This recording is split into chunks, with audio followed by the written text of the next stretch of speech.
Bom, gente, vamos falar agora de algo muito sério. Nós vamos abrir espaço para falar sobre a variante indiana, que já foi encontrada em mais de 50 países.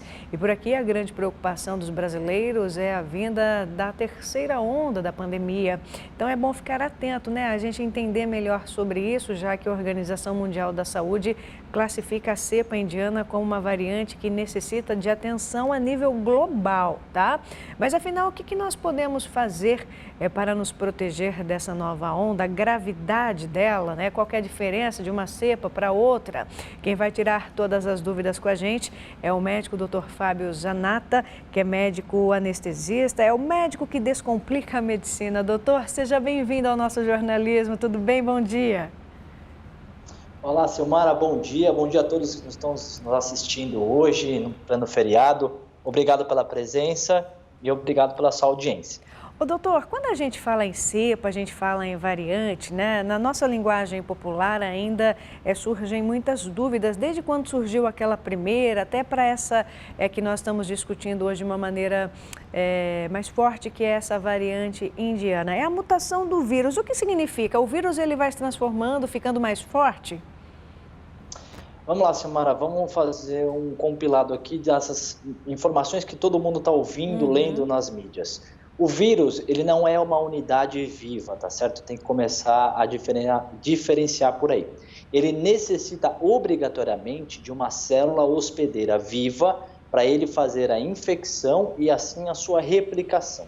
E toda a sua célula hospedeira, ela carrega um material genético. Então, eu tenho um material genético diferente de você, diferente da outra pessoa e assim por diante. A variabilidade genética é que vai conferir ao vírus a sua replicação, que ele vai levar um pedacinho dele. Só que o vírus, ele precisa, como qualquer micro-organismo, qualquer bactéria, qualquer vírus que vai infectar a célula, ele precisa de materiais, substratos e ferramentas para facilitar a sua infecção na célula. E cada vez mais ele vai se adaptando às células para ganhar essa qualidade de infecção. Esse coronavírus, a gente fala que ele tem uma alta virulência. O que é isso? Ele conseguiu se adaptar muito fácil para ser facilmente infectável nas células, principalmente as humanas. Então, cada vez que ele vai infectando as pessoas, ele vai adquirindo uma qualidade, uma diferenciação para que ele fique mais facilmente infectável e assim continue a sua replicação. Por isso que a gente fala que o vírus ele está sempre mutando, ele é muito mutável. Como a gente sempre lembrou no passado, o vírus influenza, a gente deve tomar a vacina para ele todos os anos, justamente pela essa mutação que esse vírus sofre, qualquer vírus sofre. A gente está falando do coronavírus, que está mais em evidência. Então, quando a gente fala da variante do brasileiro, que a gente falou da P1 lá em Manaus, as pessoas que estavam naquela região e também o vírus conseguiram se fazer a mutação de uma tal forma que esse vírus conseguiu ser muito mais já virulento do que ele já é aqui nessa outra região do país. E quando a gente fala da cepa indiana, provavelmente aconteceu a mesma coisa que aconteceu em Manaus, só que lá na Índia. A gente também tem que lembrar que no começo da pandemia, a gente teve a mesma problema na África do Sul e na Inglaterra. Esses dois países também tiveram uma mutação de vírus que facilitou a sua transmissibilidade na população. Isso levou, então, a espalhar e aumentar a transmissão do coronavírus e, obviamente, os sintomas respiratórios e de gravidade. Ô, doutor, o que a gente acompanha também desde o começo da pandemia, as informações são novas, né? A cada variante e todas as discussões pelos especialistas, pela ciência também. Uma hora nós acompanhamos uma informação sobre a transmissibilidade em relação à criança e depois essa informação muda. Em relação à proteção, a cuidados, algo mudou ou os cuidados são os mesmos? O que deve chamar atenção mais diante dessa nova variante, doutor?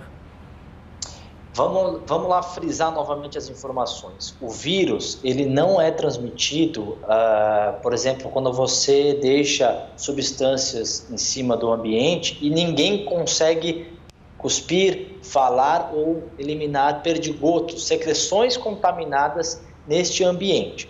Então, se você estiver usando máscara, se você tiver as suas mãos higienizadas com álcool, com sabão, você, quando encostar em maçaneta, porta, armários e assim por diante, se as suas mãos estiverem limpas, você não irá transmitir ou receber o vírus. Lembrando que para ter o vírus no ambiente, alguém infectado e transmissível, transmitindo o vírus, deverá obrigatoriamente estar naquele ambiente.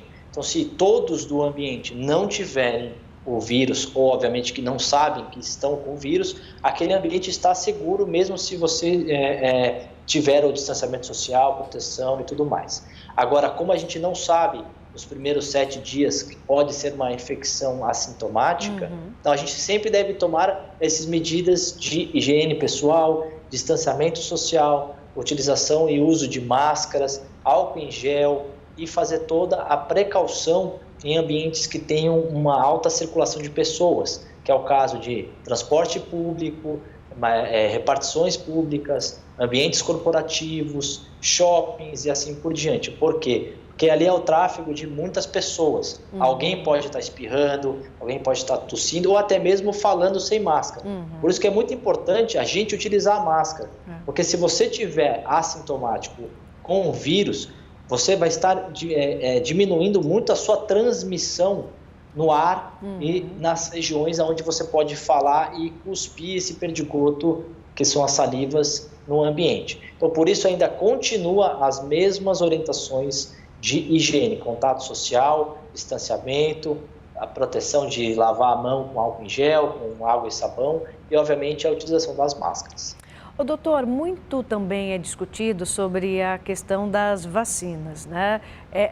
Vamos comparar as vacinas em relação à eficácia das variantes.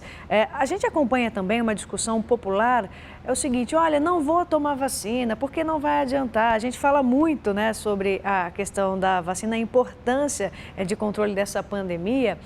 E muita gente fala o seguinte, olha, eu queria tomar a Pfizer, eu queria tomar a Coronavac, eu queria tomar a AstraZeneca. Queria que o senhor explicasse um pouco, fizesse um panorama sobre as vacinas e as variantes hoje daquelas que nós temos disponíveis aqui no nosso país. Perfeito, Silmara. Vamos lá então dar um resumão sobre as vacinas. Como todo mundo sabe, desde o começo da pandemia, diversos laboratórios farmacêuticos foram atrás de pesquisas para se tentar chegar à vacina. Obviamente que as informações tecnológicas e o modo de como se chegou à produção das vacinas foram diferentes, porque cada um teve um raciocínio e a sua pesquisa. Então, por exemplo, a Coronavac, que é muito difundida aqui no nosso país, pelo uso que foi a primeira que chegou, ela utiliza um vírus vivo atenuado. Então, ela contém o vírus coronavírus, porém, através de laboratório e microscópio, ele é reduzido a sua potência para, obviamente, não causar os efeitos graves do coronavírus, para, então, estimular o seu sistema imunológico, as suas células de defesa, a fazer células de defesa, anticorpos, assim por diante, para quando você entrar em contato com este vírus. Já as outras vacinas, por exemplo, a Pfizer, ela utiliza RNA mensageiro, que é um outro tipo de proteção, outro tipo de estímulo do nosso sistema imunológico. A AstraZeneca utiliza um outro vírus para carregar as informações do coronavírus. A Sputnik também ela tem a mesma função. Então, cada tipo de vacina, ela utiliza um meio de estimular o nosso sistema imunológico. Obviamente que quando nós falamos de estimular o sistema imunológico, a gente tem uma grande variabilidade, uma biodiversidade no nosso planeta. Então, eu respondo, obviamente, diferente a um medicamento de você. Então, a gente também não pode garantir que a mesma vacina comporte-se igual para todas as pessoas da mesma fabricante. Então, por exemplo, eu tomo Pfizer, eu posso ter uma resposta melhor do que você que tomou a mesma vacina, só que a sua adaptação a essa vacina é diferente. Obviamente que nós temos aí no nosso, na nossa cultura, né, lembrar que os países ocidentais, pela tecnologia e está já avançado, os Estados Unidos assim por diante, a Europa tem as tecnologias melhores a países que foram criados aí, Rússia, China essa vacina do coronavírus. Então é por isso que nós temos um pé atrás, vamos dizer assim, com as vacinas da Rússia e da China, que é a Coronavac e a Sputnik.